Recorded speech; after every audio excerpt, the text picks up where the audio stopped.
Hello students, so earlier we have completed half portion of the chapter number 4. Then we have to proceed up to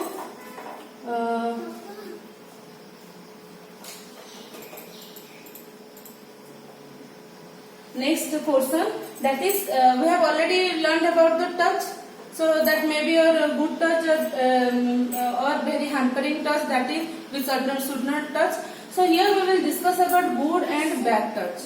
Which things are good? People touch in different ways. Some touches make you feel nice, warm and comfortable. Such a touch is a good touch.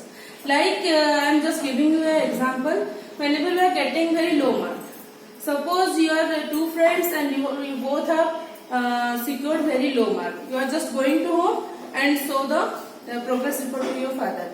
So that means one father, name A, his father view the report card and that he realized that his son may be improving or may secure more mark. So he didn't tell anything the boy and just give a hug and say just work hard for the better. So this touch, whenever you are very shy, whenever you are very scared, at that time whenever one giving you that much of hug, you can feel it warm and good. Okay, so this is a good touch.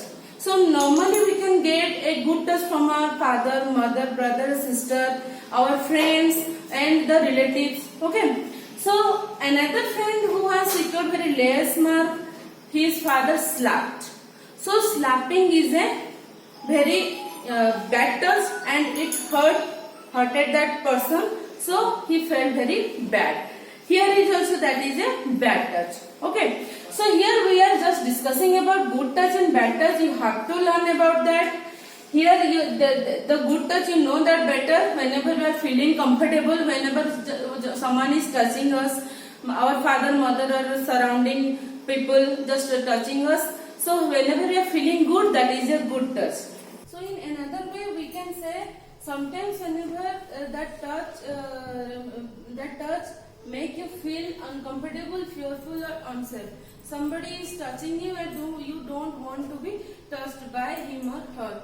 So you have to say to your elders or class teacher or your mother for this about this thing, and you shouldn't hide these things. Next is your sense of smell. Okay, this is a very important part. You have to also learn this. Your nose helps us to smell the things. You know that you can smell through your nose. So how it works? How does it works in the senses? How does works? The nerves in your nose have special endings that pick up the smell of the air you breathe. So whatever you are just breathing, that may be a good smell or bad smell, that doesn't matter. So whenever you are smelling the things, it has the ending, the special endings that picks the smell, whatever you are just breathing. Next, what is next work is, these nerves immediately send the signal to the mind. Same thing that all the senses works like this, it also works like the signal sent to your mind. Then the brain reads the signal. The brain decides. The brain works. And it tells us what kind of smell it is. So it tells you to think the smell good or bad. Like we are just whenever we are just get the smell of perfume, flower, tasty foods, we can feel it better. So this is a very pleasant smell. So it is decided by our brain. So brain gives the signal whether you have to breathe or you have to hide your nose or something to do. Or that is a bad smells, a choked drain, unclean toilet. That toilet is a foul smell. So what is the duty of here?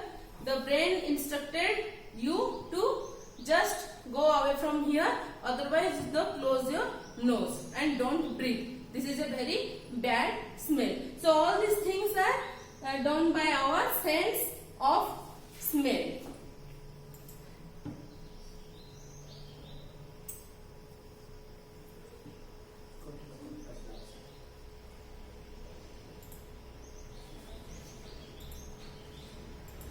Next is let us be sensitive. So one thing you can also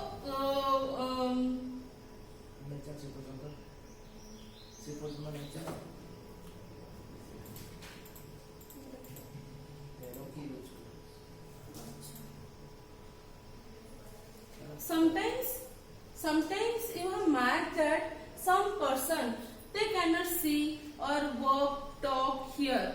So they are called the differently abled people. So they don't have the sense of their eyes or ears or mouth. So they cannot work as a normal person. So they are called the differently abled people. So someone who has lost his sight may develop a very good sense of hearing. They can go to the school and use the Braille script to read. So here I am just talking about those who don't have the sight. So it is marked that whenever someone is disabled with our eyes or ears, they are able to the other senses. Their sense of other organs are more helping. So here what is the helping side is here. Whenever someone is cannot see, so that person can hear and can say better. Okay. So here what is the working of here? They cannot read. You perhaps think that if they don't have the eyes, they cannot see or they cannot study at all. But that is the wrong conception. They can also read by the Braille script. So this is not mentioned in your book. I am just telling about this Braille script that is developed by the Louis Braille. So this is a script by the blind people. This is a format of letter that is pressed on the paper. So the dotted marks that can be felt by the blind people, and their sense organs are very activated and more powerful than us. So they can easily recognize the letters and then they can also read. So there is so many examples of very famous authors, though they don't have also sight and hearing.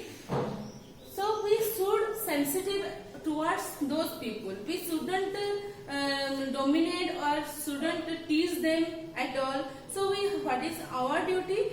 To make comfortable with us, to give some love and care to them. So whenever they are doing something, you should help to them so that they can easily overcome to that scarcity.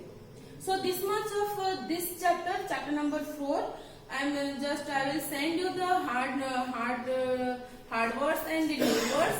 After this, I will send you a word file where all the question answers written.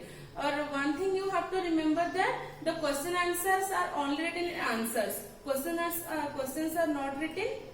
So you have to complete the homework, and there is a question of exercises are there. I will send you in your WhatsApp group. Thank you.